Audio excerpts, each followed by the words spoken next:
Hi, first வீடியோவில் preamble and citizenship related shortcuts and previous year questions கேட்டது எல்லாமே elimination trick-ஓட பார்த்துட்டோம். இப்போ second video historical background of Indian Constitution பார்க்கலாம் வாங்க. First question.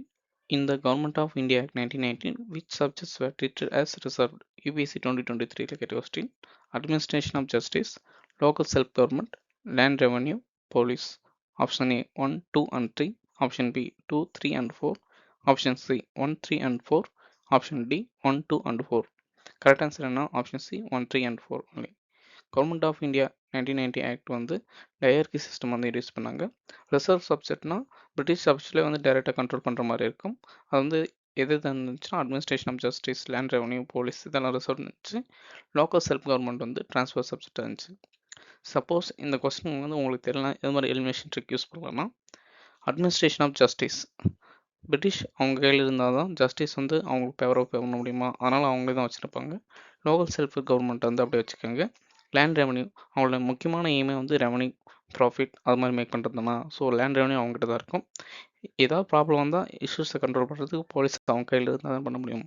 ஸோ வந்து 1, 3, 4 வந்து மேஜராக வந்து அவங்க ரிசர்வ் சப்ஜெக்டாக வச்சுருப்பாங்க. லோக்கல் செல்ஃப் கவர்மெண்ட்டை வந்து ட்ரான்ஸ்ஃபர் பண்ணியிருப்பாங்க. அதை பேஸ் பண்ணி இது பண்ணால் ஆப்ஷன் சி தான் கரெக்டான answer.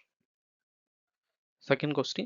By which one of the following acts was the Governor General of Bengal designed as the Governor General of India? 2023 UPSC கேட்ட question. Regulation Act, PITS Act, Charter Act 1783, Charter Act 1833. Correct answer என்ன? Option D Charter Act 1833. இந்த ஆக்டில் வந்து British அட்மினிஸ்ட்ரேஷனே centralise process பண்ணாங்க. அதனால வந்து governor general of Bengal limited அந்த ரீஜனில் இருந்தோ த்ரூ அவுட் இந்தியா மாற்றினதுனால கவர்னர் ஜெனரல் ஆஃப் இந்தியான்னு மாற்றிட்டாங்க. First governor general of India யாருன்னா லார்ட் வில்லியம் பெண்டிங் பிரபு. இப்போ வந்து கம்பெனி என்ன ஆச்சுன்னா ஜஸ்ட் அட்மினிஸ்ட்ரேஷன் பாடியை மட்டும்தான் மாறிடுச்சு. சப்போஸ் இந்த கொஸ்டின் ஆன்சர் தெரியலாம் எது மாதிரி கெஸ் பண்ணலாம் அப்படின்னா regulating act, Pitt's act, charter 90 act இதெல்லாம் 1970 வந்துச்சா, அப்போ தான் வந்து பிரிட்டிஷ் வந்து லிட்டில் பை லிட்டிலாக வந்து எக்ஸ்டெண்ட் பண்ணியிருப்பாங்க. 1833 தான் ஓரளவுக்கு வந்து இந்தியா ஃபுல்லாக கண்ட்ரோல் பண்ணியிருப்பாங்க. லேட்டராக வந்த ஆக்டில் தான் governor general of India throughout தான் வந்து மாற்ற முடியும். ஸோ அது மாதிரி ஒரு ஜஸ்ட் கெஸ் பண்ணலாம். இது மாதிரி எப்போ கெஸ் பண்ணால் யூபிஎஸ்சியில் வந்து நெகட்டிவ் மார்க்கும் இருக்குது, அதை ஞாபகம் வச்சுங்க. வேறு எந்த கொஸ்டினுமே அட்டன் பண்ண முடியல, அட்டன் பண்ணியே ஆகணுன்ற பட்சத்தில் இது மாதிரி வந்து எலிமினேஷன் ட்ரிக்கை யூஸ் பண்ணலாம். Third question. Who was the provisional president of Constitution Assembly before Dr. Rajendra Prasad took over? இது வந்து 2024 கேட்ட question. Rajagopalachari, Ambedkar, Krishnamachari, Sachchidananda Sinha. Correct answer என்னன்னா option D Sachchidananda Sinha. First meeting of constitution assembly எப்போ ஸ்டார்ட் பண்ணாங்கன்னா 9th December 1946 ஸ்டார்ட் பண்ணாங்க. Eldest member வந்து temporary பிரசிடெண்ட்டாக act பண்ணுவாங்க. இது வந்து based on the French constitution base பண்ணி இந்த ப்ராக்டிஸ் பண்ணுறாங்க. அதில் வந்து டாக்டர் சத்யேந்திர ஸ்னேகா தான் ஓல்டஸ்ட் மெம்பர். ஸோ அவரை வந்து சூஸ் பண்ணாங்க. லேட்டர் வந்து டாக்டர் ராஜேந்திர பிரசாத் வந்து பர்மனெண்ட் பிரசிடெண்ட்டாக ஆக்ட் பண்ணார். இவர் தான் நம்ம இந்தியாவோட ஃபர்ஸ்ட் பிரசிடென்ட் கூட.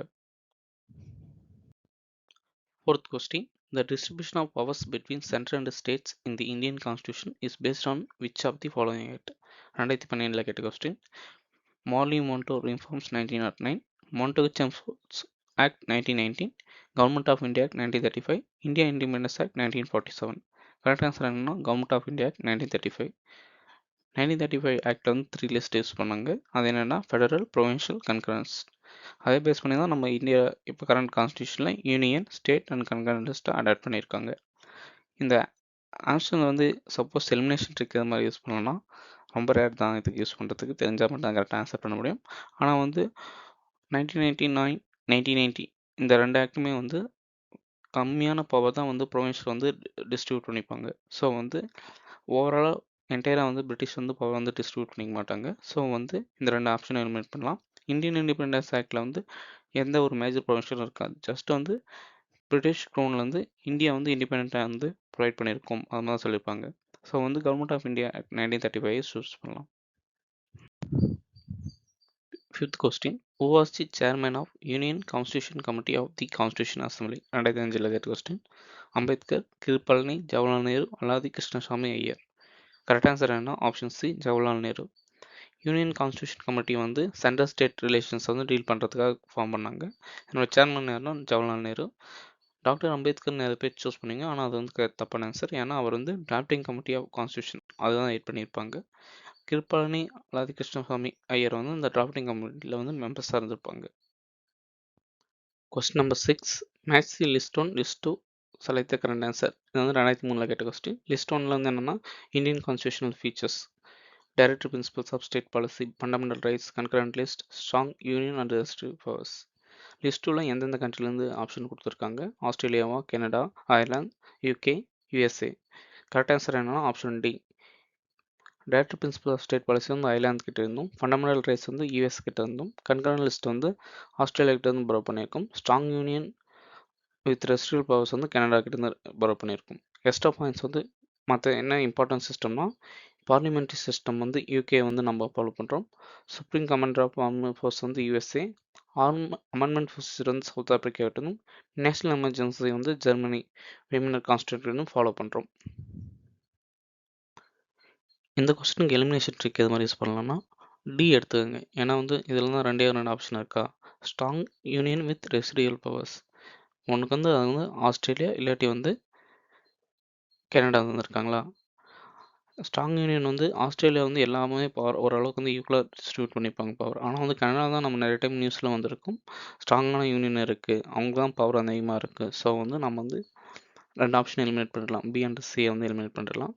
தென் வந்து ஃபண்டமெண்டல் ரைட்ஸ் அது வந்து அந்த அடிப்படை உரிமை வந்து பி வந்து என்ன இருக்குது, யூகே இல்லாட்டி வந்து யூஎஸ்ஏ.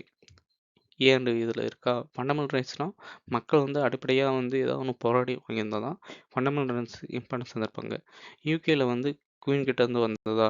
ஸோ வந்து மேபி கம்மியாக தான் இருக்கும் பாசிபிலிட்டி. யூஎஸ்ஏல தான் ஃபண்டமெண்டல் ரைட்ஸ் மக்களே வந்து ஒன்றா சேர்ந்து தான் வந்து யூஎஸ்ஏவை கிரியேட் பண்ணியிருப்பாங்க. ஸோ வந்து அந்த ஆப்ஷன் இது பண்ணலாம். ஸோ வந்து ஆப்ஷன் டி தான் கரெக்ட் ஆன்சர். தேங்க்ஸ் ஃபார் வாட்சிங் ஃப்ரெண்ட்ஸ். வீடியோ பிடிச்சிருந்தால் லைக் பண்ணுங்கள். அடுத்த இம்பார்ட்டன்ட் டாப்பிக்கோட நெக்ஸ்ட் டே பார்க்கலாம்.